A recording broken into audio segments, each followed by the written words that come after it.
Hello, thanks for inviting me to speak. It's really good to be involved in this conference. So I'm going to talk today about teamwork and making the most of the people around you.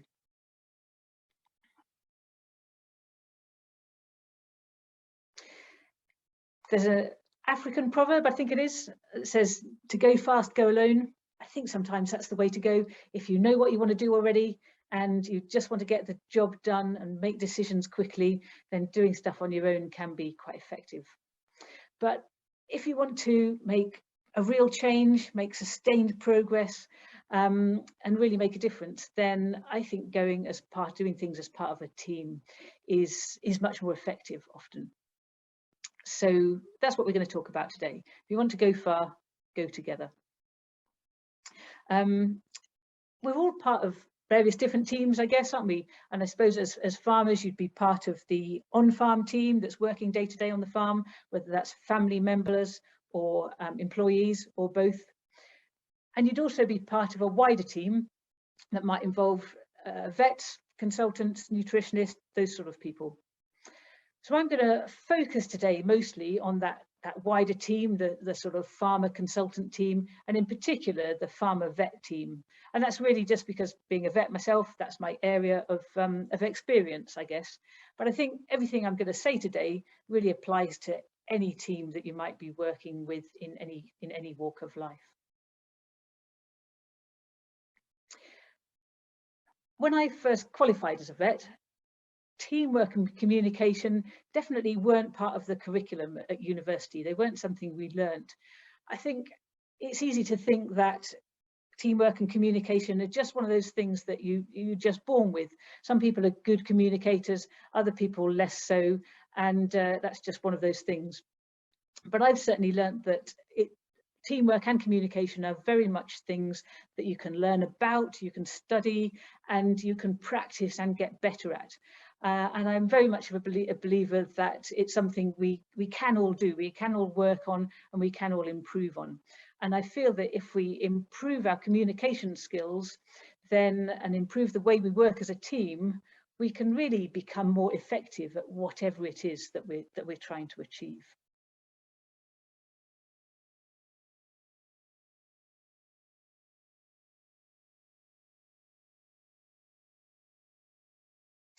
This one hand up a cow's bum, brain half focused on what's going on inside the cow, eyes looking at a scanner screen or maybe inside a set of scanner goggles, and at the same time having a conversation with the farmer who might be hidden behind the scanner screen maybe. So brain half on that conversation, but half on what's going on inside the cow. And that's fine, that's okay to, there's no problem with having a chat while you're scanning cows, but it's no surprise that maybe that isn't the most effective form of communication. But if we've got something that we really want to focus on, something important to talk about the farm, then probably a different time is the time to talk about that, not while you're trying to do something else. And it's easy to see how that happens, isn't it? Vets and farmers, both busy people, vets being paid for their time stuck up a cow's bum. So you want to make the most of that time and do everything you can during that time. But what I'm going to talk about today is maybe how to focus your time, particularly on that communication and teamwork side of things, to really get more out of the team around you. So things have certainly changed now in the veterinary curriculum at university. So vets now very much do learn about communication and teamwork. And I think that teamwork word is one of the key things that has changed really.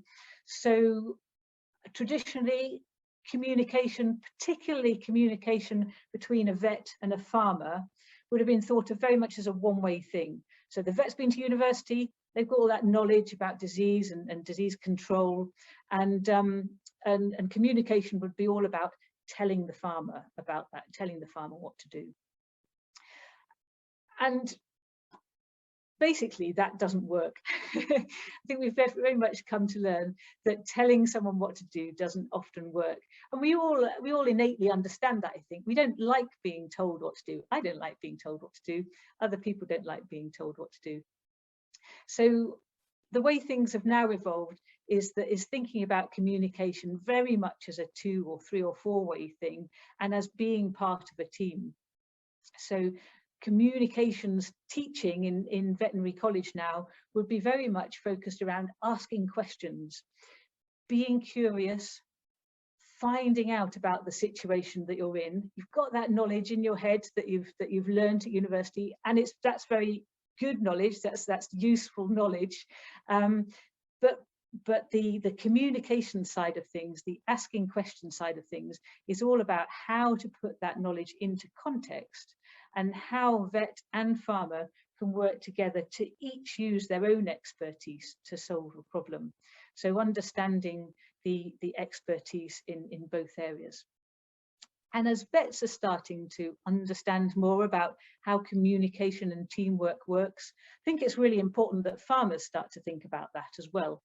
Because if a vet's trying to work with a farmer as part of a team, and the farmer is maybe expecting more of a traditional, you tell me what to do sort of approach, that's potentially not going to work so well.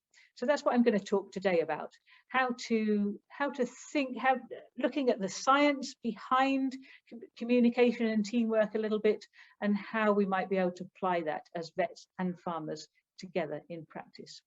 And as I say, that can then also apply to other teams and other team members that you might be working with.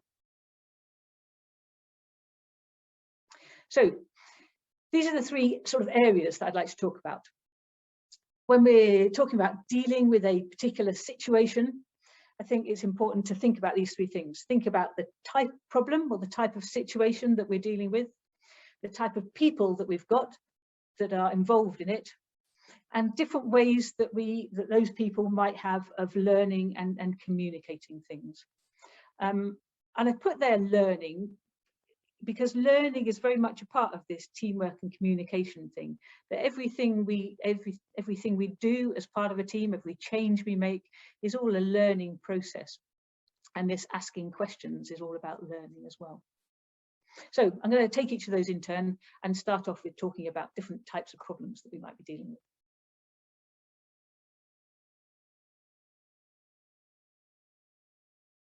Sorry. So types of problem. I think it is helpful to categorize types of problem into simple problems and complicated problems. Now you think it's kind of obvious, isn't it? Some problems are simple, some are complicated. Is it useful to put them in boxes? But I think actually, I think it is. Different types of problem have different types of approaches to solve them. So it's useful to have in the back of our minds what type of problem it is we're dealing with when we're trying to address it. And by problems, I mean just those everyday things and situations that we deal with on farm on a day-to-day basis. So I'll give you a couple of examples of what I'm talking about. So an example of a simple problem might be how to treat an individual calf with pneumonia. And the reason that's a simple problem is because we can actually address that in the sort of traditional way that I was talking about. So as a farmer, you can ask your vet, what's the best way to treat a calf with pneumonia on my farm? And your vet can give you the answer. So there isn't a real need for teamwork there. Your vet can just say to you, well, I think you should check the calf's temperature, inject it with this antibiotic, this anti-inflammatory, and isolate it. Maybe that might be the recommended protocol. And your vet could write that out, write it into a SOP, a standard operating procedure, and stick that on the wall for you to use for every calf that gets pneumonia. So yeah, simple problem, simple question, simple answer, and it's quite repeatable with an SOP. Moving on to a more complicated problem, that might be, say, if you ask the question, how do I reduce the incidence of pneumonia across my herd? Now, the reason that's a more complicated problem is because your vet can't just give you the answer, can't just tell you the answer. That's going to involve you and the vet working together to solve the problem. So, prevention of pneumonia. There's recognised best practice for preventing pneumonia, and I'm sure you all know that, and most vets and a lot of farmers would know. Look after colostrum, ventilation, bedding, vaccination, nutrition. We all know the things that you can do to reduce the incidence of pneumonia, and we know those things work. So it's quite straightforward to have a generic plan for control of pneumonia. But what a vet can't do without your input is tell you exactly how to apply that on your farm. Because in this situation, the vet's an expert, but you as the farmer are also an expert. You're the expert in how your farm works, why the management of your farm is as it is, the layout of the farm, how it all fits in together. And you can't create a pneumonia control plan without having a thorough knowledge of the farm and how it works that only you can have, really. So yeah, so that's the key difference there between a simple problem where there's a simple question and answer and a more complicated problem where teamwork is really required. So I thought I'd just give a couple of examples of how that might work well in practice and where things can sometimes go wrong in trying to solve that situation. Just thinking about this, sticking with the calf pneumonia example. Thinking how it might play out in practice. So what might happen? You as the farmer might say to the vet, okay, I think I'm getting a bit more pneumonia than I'd like to have, treating a few more calves than I'd like. What do you think? Can you help me solve it? Now, when and how you ask that question could be quite important. One of the ways things can go wrong is if, as a farmer, you're thinking of that as quite a simple problem. You're maybe thinking, well, my friend across the road, he got this vaccine that seemed to work really well for him. So maybe I can just ask my vet, just put up some of that vaccine for me and that'll get the job sorted. Or, you know, maybe my vet can measure up my calf shed, work out what's going wrong with the ventilation and send me a written plan for exactly what to do. And if you ask that question, perhaps the classic, I guess, would be just finished your routine visit, vet just getting back in their car, they're taking their wellies off, just about to drive on to their next call, and farmer says to them, oh yeah, just getting a bit more pneumonia than I'd like. Do you think you can tell me what to do to fix it?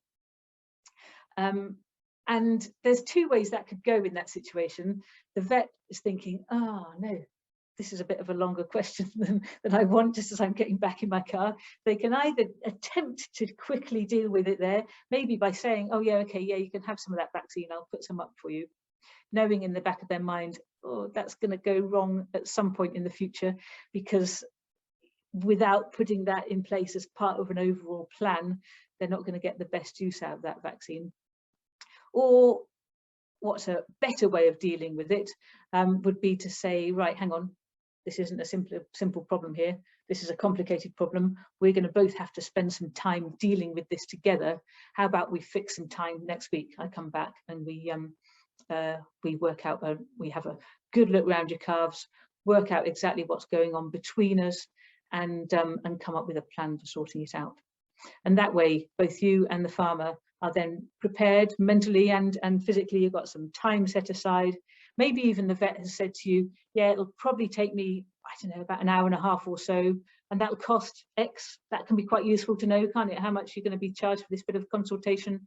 But you both know where you are, you're both prepared, and you're both ready to put in the effort to make it happen.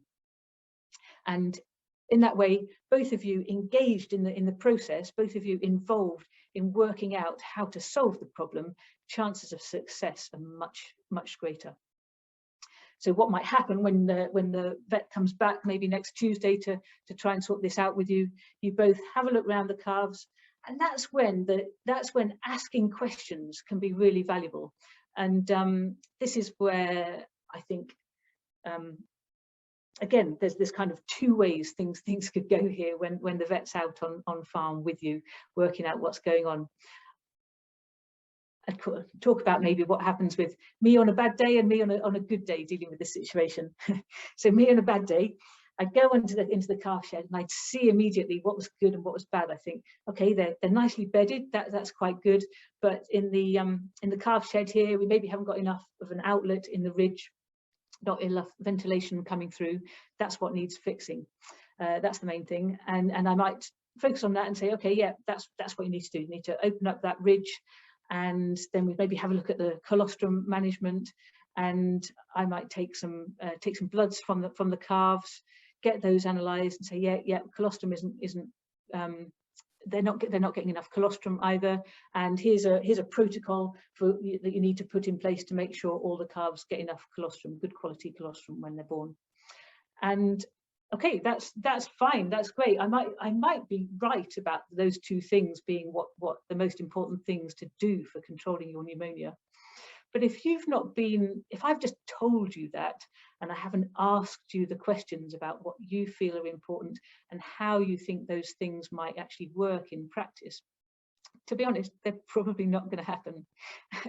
So maybe opening up the ridge in the barn is a potentially dangerous thing to do, getting up there on the roof.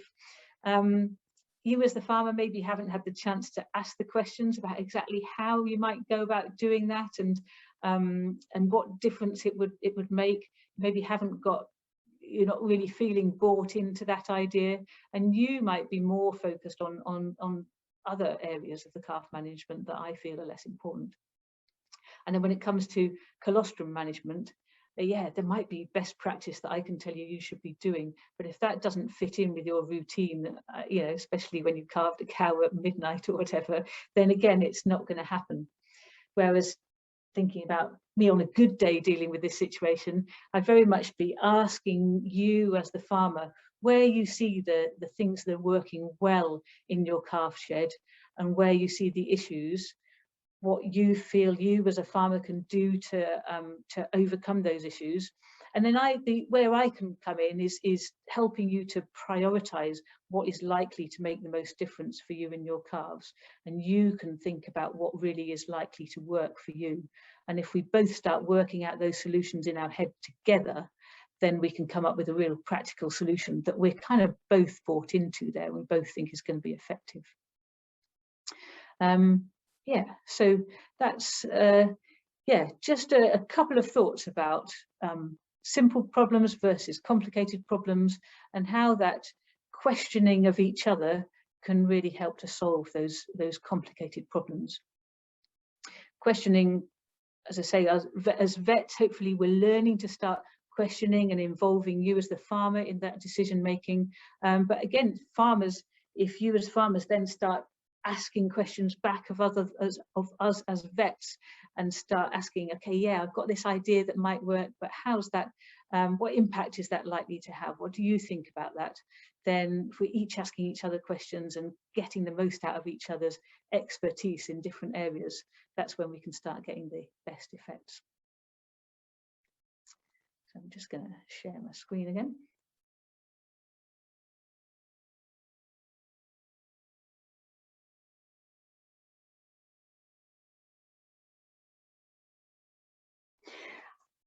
I'm going to move on now from types of problem to types of people, personality types.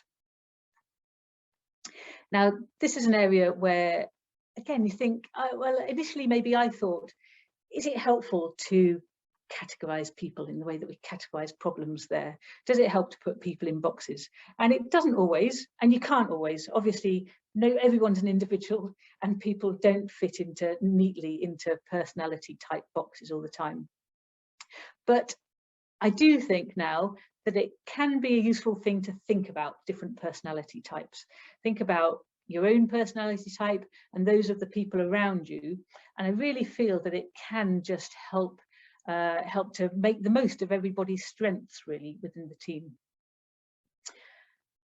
Obviously, not everyone is going to fit entirely into one of these boxes. We all have a little bit of each of these. But I think if you look at these 4 basic personality types, I'm sure you'll be able to recognize a few things in yourself that you're maybe just edging a little bit more towards one color or the other, and again with those people around you. So I'll just talk a little bit about each of these personality types. There's different ways of loads of different systems for personality typing. This one is one that I've used, different colors, but we did have a great talk from Sarah a little while back using birds. So I'll add in the bird analogies as well, because I think they work quite well too. So the first one I'm going to talk about is the cool blue personality type, which maybe is a little bit like the owl, the wise owl, if you're thinking of birds. So this personality type, this sort of person, would be quite precise and deliberate, maybe into getting the figures right, getting the details right a lot of the time. A details kind of person, I would say.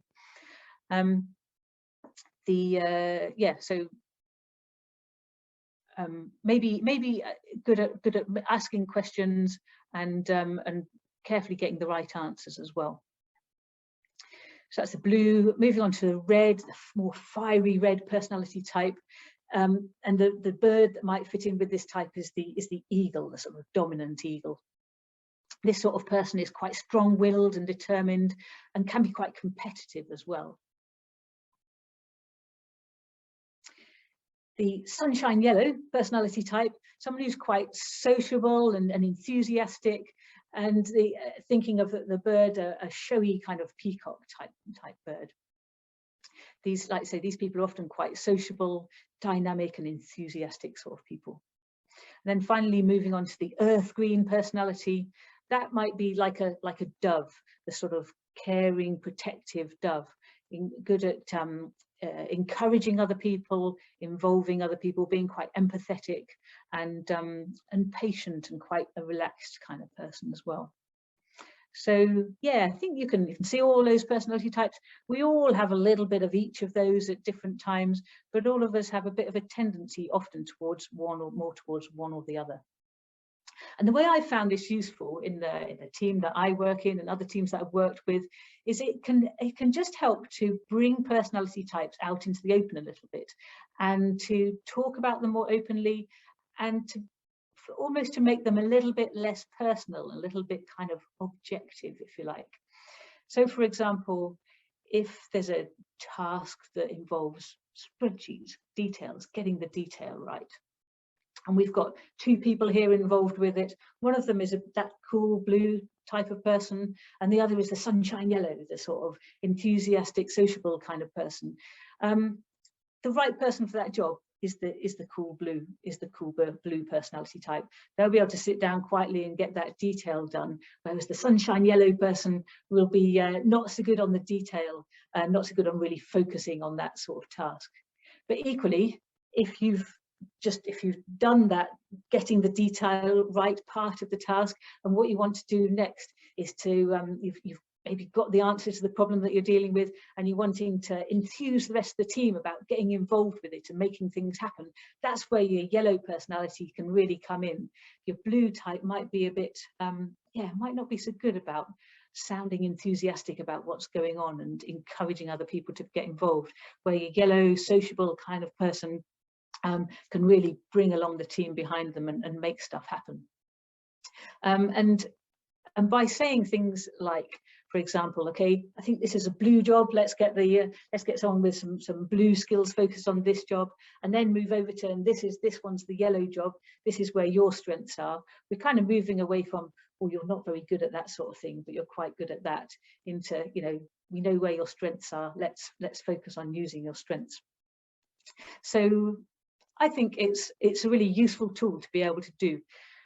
You can get formal personality types done on all of your team. That's certainly one way of approaching it. One way that a lot of big businesses would use it, to get personality profiling done on all members of the team. But it can also be done a little bit informally, just having a little bit of a think about the type of people that you're working with, where their strengths and weaknesses are, and how those strengths and weaknesses can be balanced to form a nice kind of rounded team, giving the people the jobs that they have the strength in, and working together. I guess that's what teamwork is all about.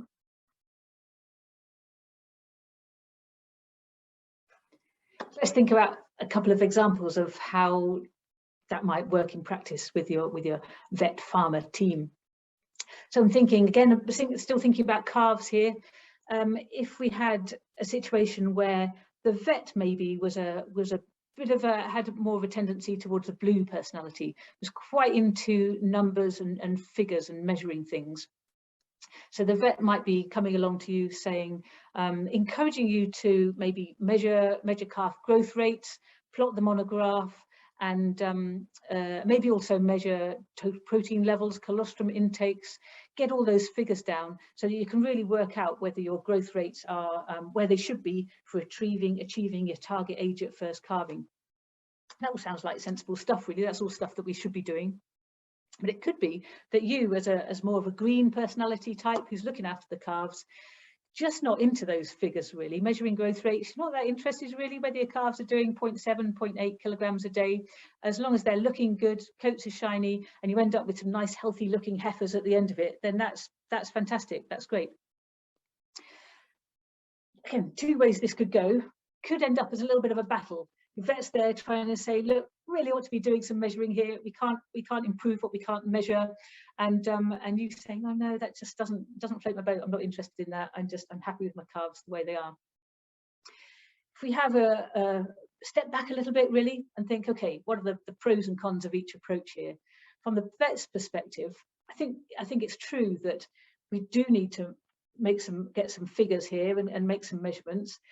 However good a stock person you are, I think it's very difficult to tell whether your calf, it's impossible, I think, to tell whether your calves really are growing at 0.7 kilos a day or 0.8, 0.9 kilos a day.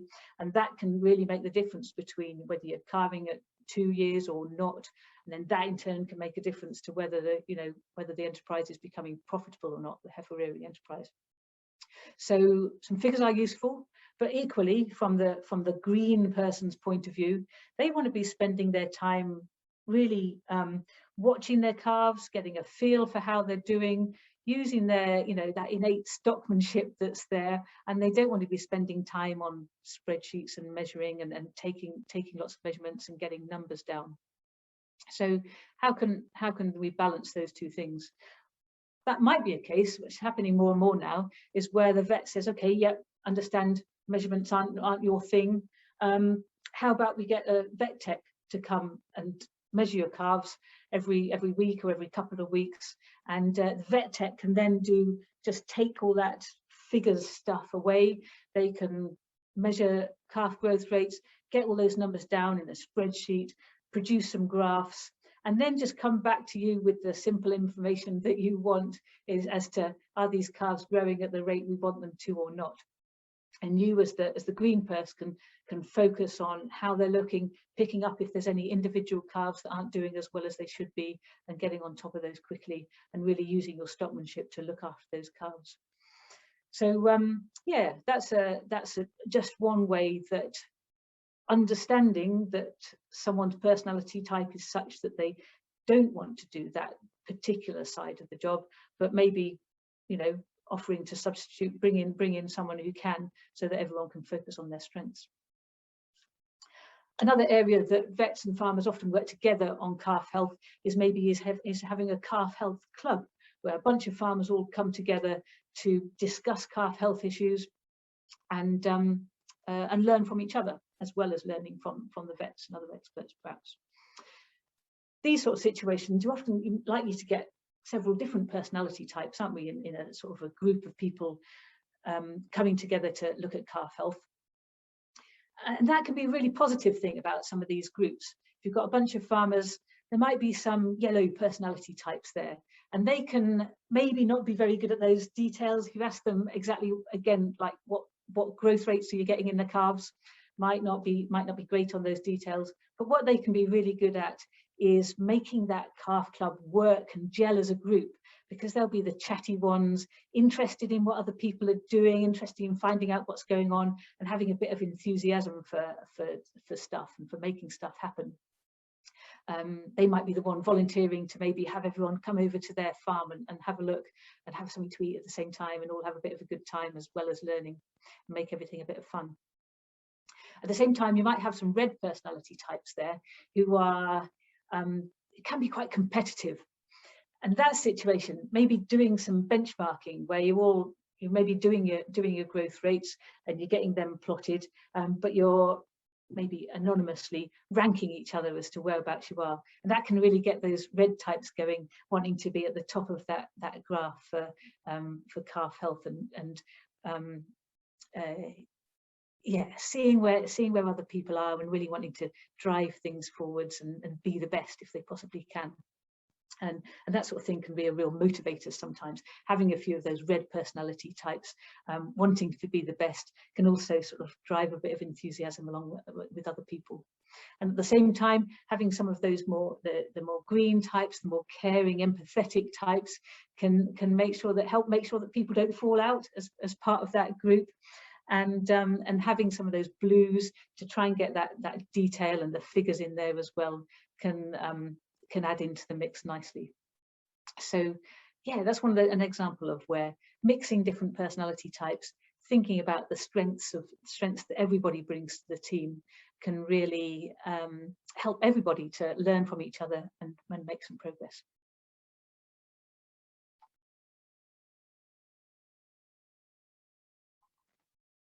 Right, finally, last thing I wanted to look at was different ways of learning, different learning styles.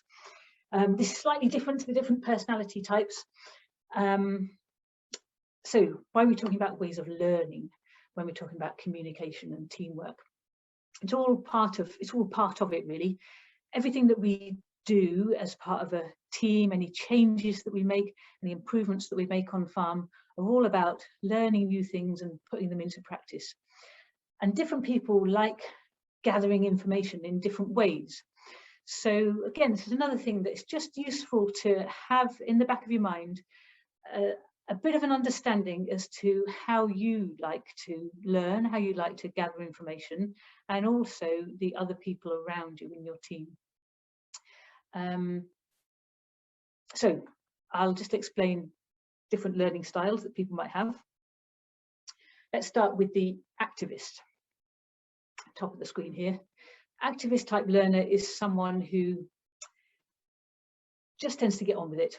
Don't worry too much about finding the ifs and the whats and the hows and what have you. Seems like a good idea. Let's just give it a go and try it and see how it goes. The reflector type person might be someone who would be quite keen to maybe see how other people are doing things, watch for a little while, see how things are working out before they apply something themselves. Maybe watch how things are working on their own farm for a bit and how people do things on other farms, and then maybe try applying that in practice. The theorist type is someone who's very much wanting to get all the background information first. So they'd be asking a lot of questions before they do something, maybe doing a lot of reading, a bit of research about why things work, how things might change as a result, and mostly the background to how things work before they put them into practice. And then you've got your pragmatist type, who's really looking at, okay, yeah, I'm happy that works, but how do I put it into practice on my farm? How do I look at practical applications of different ideas? And again, in practice, everybody has a little bit of all of those, but we tend to each have a preference as to how we start doing something, how we start learning. In addition to those different styles, we might also have preferences on whether we prefer getting information by speaking to people, or by listening, or by reading, or by visual means, by looking at stuff, or by trying stuff out, by sort of practically having a go at stuff. So as well as these different learning styles, there's also different ways of gathering information in a practical sense, either visual, audio, or sort of tactile ways of learning things. There was a nice bit of work done by AHDB recently, looking at different learning styles for farmers and for farm advisors. Now, what came out was everybody's different, we all know that, but in general, a lot of farmers came out as being, it's quite surprising initially, being more towards the theorist side of learners. So farmers wanting to understand the background to things, do some research before they start putting things into practice. And when you think about it a little bit more, that's actually not that surprising, is it? If it's your business that's on the line, you really want to find out properly about what you're going to do before you put something into practice. And then they also looked at vets and other advisors, and interestingly, vets, again, it had a bit of a tendency, everybody's different, but there was a little bit of a tendency towards vets being more on the activist side of things, in just kind of, let's just have a go and see how we get on, shall we? So I think that's quite interesting, that maybe vets and farmers might have a slightly different attitude to trying out new things, learning new things and putting them into practice, and might be inclined to do things in a slightly different way. And sometimes that can cause a bit of a clash, but other times it's good to have both those different types of learners working together. So we've got the farmer wanting to find out a lot about what's going on first, and the vet can help with that, and then the vet keen to put it into practice, and again maybe the farmer can help with that, help with getting things put into practice. And what actually happens in life generally when we're learning new things and actually putting them into practice is you get a bit of a cycle going on of these different styles. So within each person, you might have a preference for the theorist style of learning. So you might start there, but then you go on a cycle around the other ways of learning as you start to put things into practice. So I'll just talk through how that actually works. So let's start a theorist type of learner. Maybe let's move, we talked a lot about calves, so maybe we talk about mastitis maybe in this instance. So maybe if you're thinking about making some change, thinking about your cell count is a bit higher than you'd like it to be, so you're thinking about making some changes to try and bring your cell count down. Like a lot of things, there's a lot of different things you can do. You need to find out what's right for your farm to be able to do that. The theorist type of learner would start reading up about it, maybe asking questions of their vet, finding out background information. After doing research, hopefully they've got the information that they need, and they might decide that actually what they need to do is to make some changes to their parlour, perhaps maybe put in an ADF system, for example.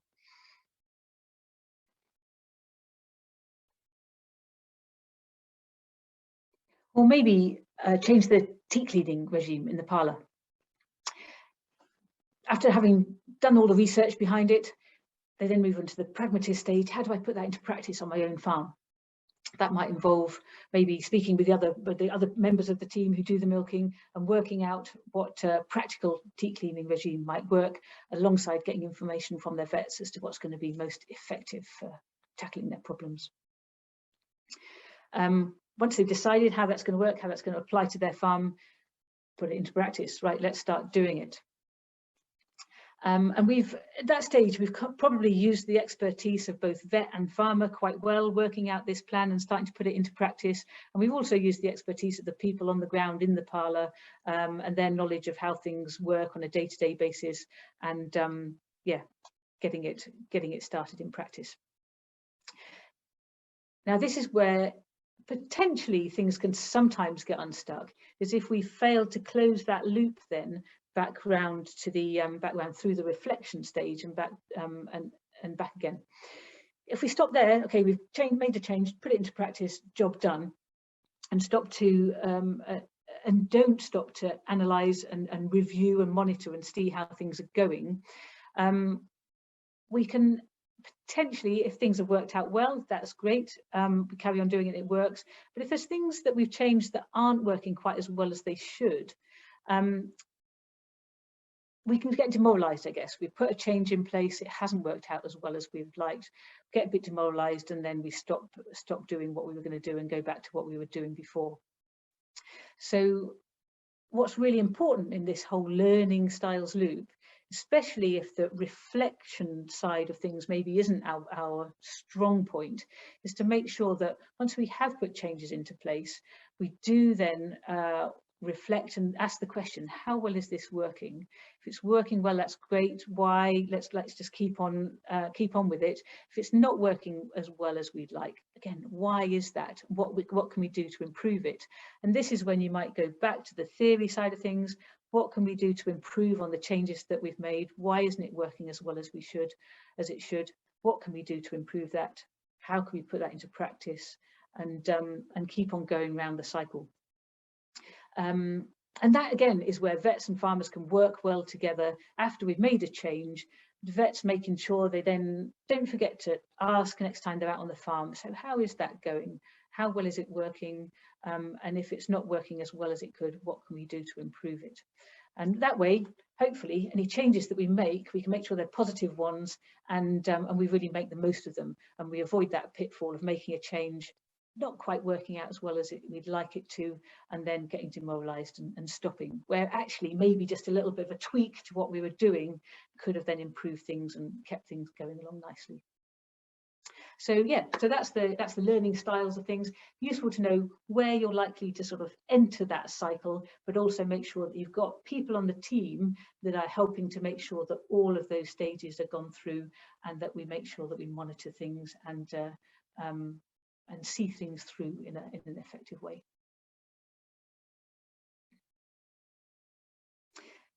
So that's I think we've covered everything I was intending to cover there. We've covered types of problems, simple, complex problems, making sure we have the right approach depending on whether something's a simple or complex problem. Taking into account the different types of people on our team, and really playing to the strengths that we know we've got within that team. And also thinking about the different ways that we might learn, and making sure that we learn in the most effective way, gather information in the way that works best for us, but also making sure we complete that learning cycle of doing the theory, and then the practice, and then the reflection, to make sure that we're putting things into practice in the best way that we possibly can.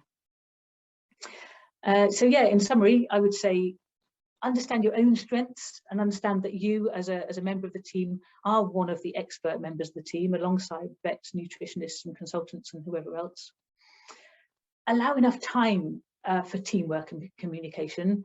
Allow yourself time to think about it, practice it and improve on it, but understand where a bit of good teamwork and communication is really important, and do allocate enough time and space for it. And also this thing about asking questions, be curious. I think that's, of everything I've learned, that's one thing that I think that's my big take-home message, I guess. As a vet, we need to make sure that we're continuously learning and being curious and asking questions everywhere we go. And I think that's something that everyone can do to learn more and make more of all the people around them, understand other people better, and really work together well as a team. And that way, hopefully, we can all sort of go far together. So thanks very much for listening, and I'd be really happy to take questions.